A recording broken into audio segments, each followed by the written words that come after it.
Magandang araw mga kabayan. Ako si Buila Tigo at welcome sa aking channel kung saan tinatanakay natin ang mga may init na issue, legal at politikal na dapat nating maintindihan bilang mamamayan. Ako nga po pala ay isang high school graduate at kahit hindi ako abogado o eksperto sa batas, alam ko ang tama at mali. At bilang isang ordinaryong Pilipino, may karapatan akong magpahayag ng opinyon at magkomento sa mga nangyayari. Lalo na kung ang mismo mga nasa pwesto ay nagbibigay ng mga pahayag na mukhang salungat sa ating konstitusyon.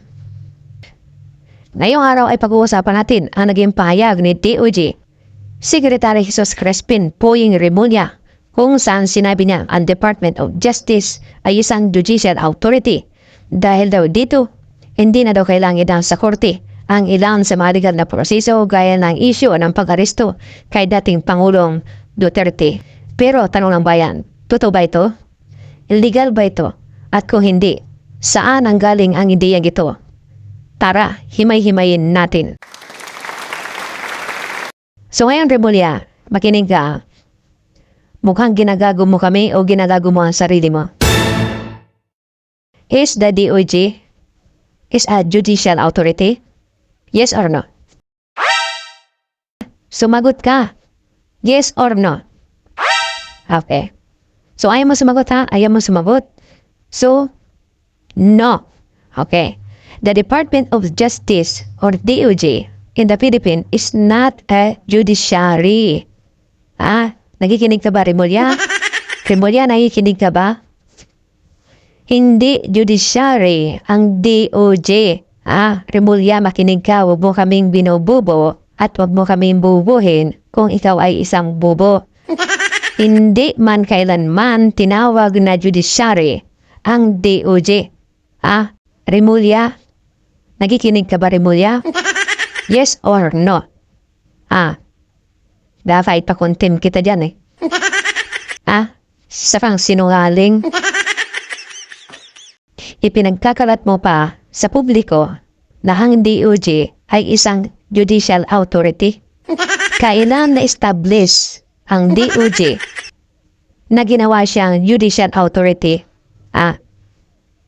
Porkit mayroong J sa dulo ng DOJ, okay? Porkit mayroong J ang dulo ng DOJ, yung tinatawag na justice, tinatawag mo na siyang judicial authority. Saan ka ba nag-aral na school, Boyeng Remulla? Sino ang nagturo sa'yo?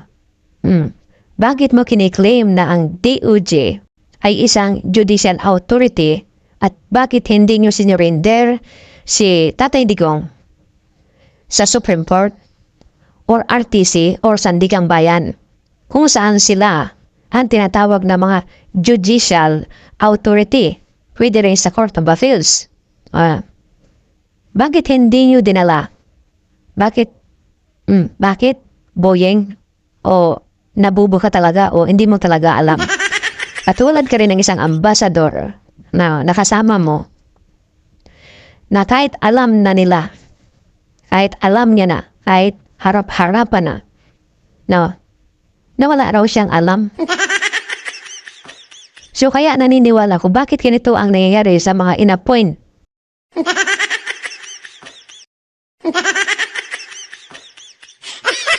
Okay, tuloy.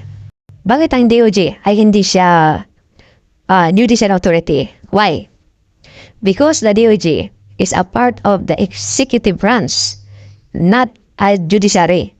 Part lang siya ng executive branch. Remulla? Nakikinig ka ba, Remulla? Nakikinig ka ba, Torre? Nakikinig ka ba, Marvel?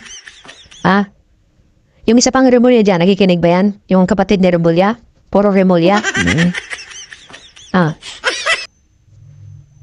Ang DOJ, part lang siya ng executive branch.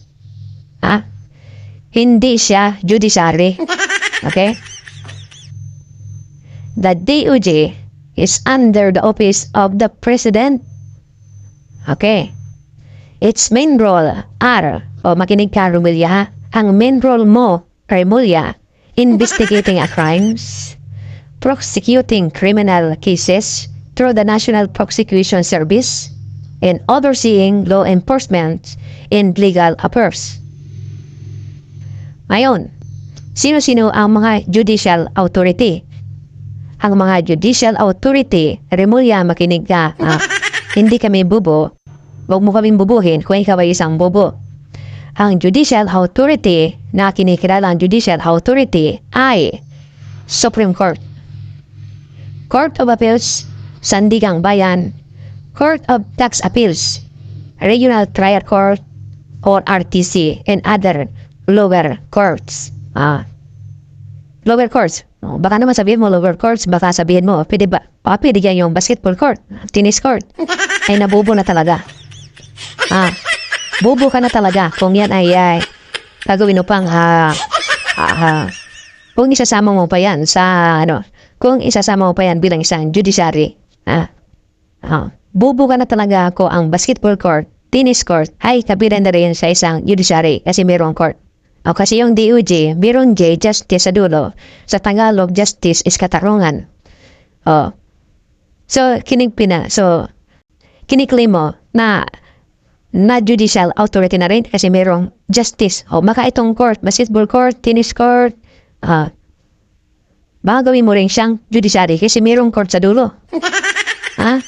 Kung bubo kayo, Remulla, Torre, Marbil, wag mo kami bubuhin dahil kahit kami ay isang high school graduate lamang.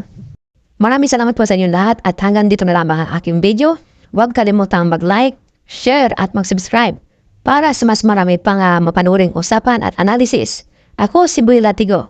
Ang hostisya ay para sa lahat at hindi lang para sa may kapangyarihan.